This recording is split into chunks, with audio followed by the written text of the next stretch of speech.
Welcome to Advanced Ball Striking Module 2. In this lesson, we'll be examining the other end of the body, this time the feet.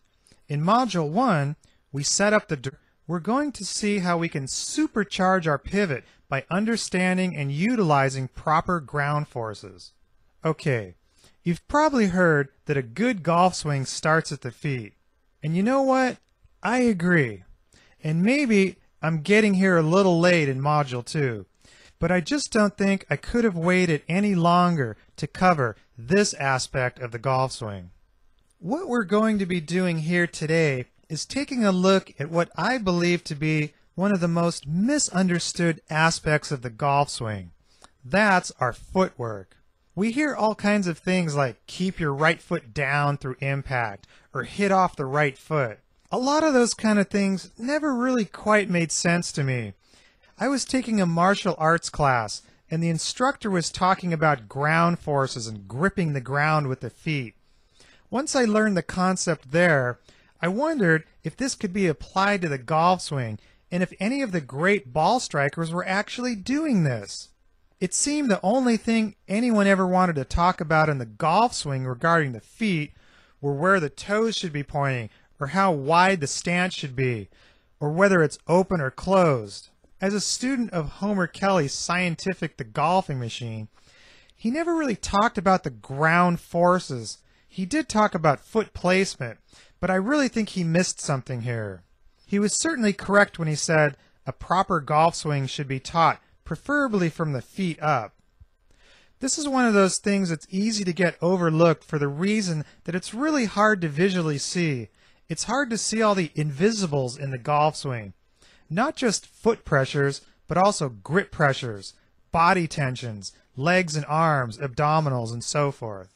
We're going to get started now. What happens? This is really great stuff because it just tells us so much. For one thing, it tells us if we're doing anything. I first got tipped off to this in the late 80s when I was playing on the Australian tour. A friend of mine had taped the event that I was playing in on Sunday, but what really caught my eye was watching it back later that evening.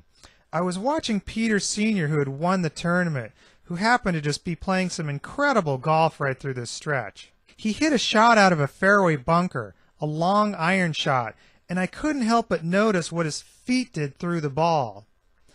It's not every day we get to see such an X-ray of the footwork in the golf swing. And this slowed down in high-speed frames was just really fantastic. I wondered if I was the only person seeing it. It certainly shows a lot. A lot of times we don't really see this in tour players. It's only the guys that really apply this concept hard do we really get a good look at it.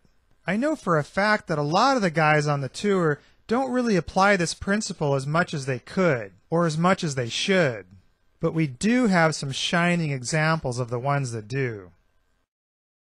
I realized that this peculiar foot action had motivation behind it and purpose. While most would observe that the right foot drags, I can really tell you that it does not.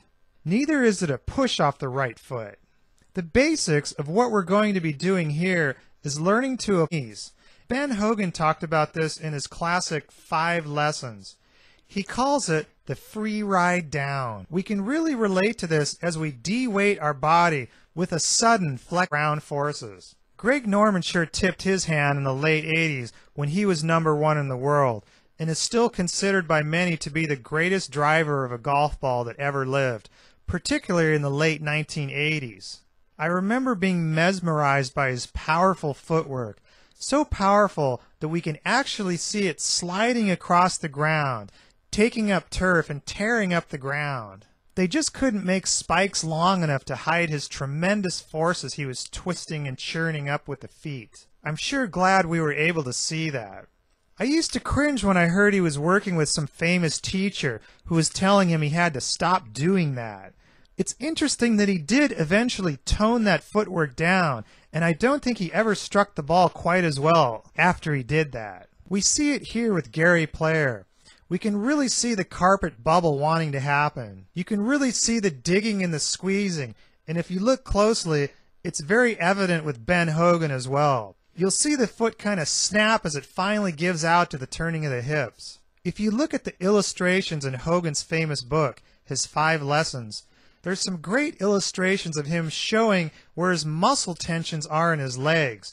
We see these as highlighted or darkened areas in the inner parts of his legs. We sure know exactly what he's showing us now. You'll start to understand as you master this that the right foot is not passively dragged as many believe through the observation window, but it's actually a squeeze and a tearing of the turf in the process. The more you really get this, apply this, the greater chance you have of becoming a great ball striker yourself. I also love the action of former British Open champion Roberto Di Vincenzo. You can really see what would be a carpet bubble there too. Okay, let's get to work on our drill. We can start first with just making some P3 position. This is why I always like to be moving into familiar territory rather than the complete unknown. This is some really first-rate stuff, and we're not afraid to tackle it right now here at Advanced Ball Striking.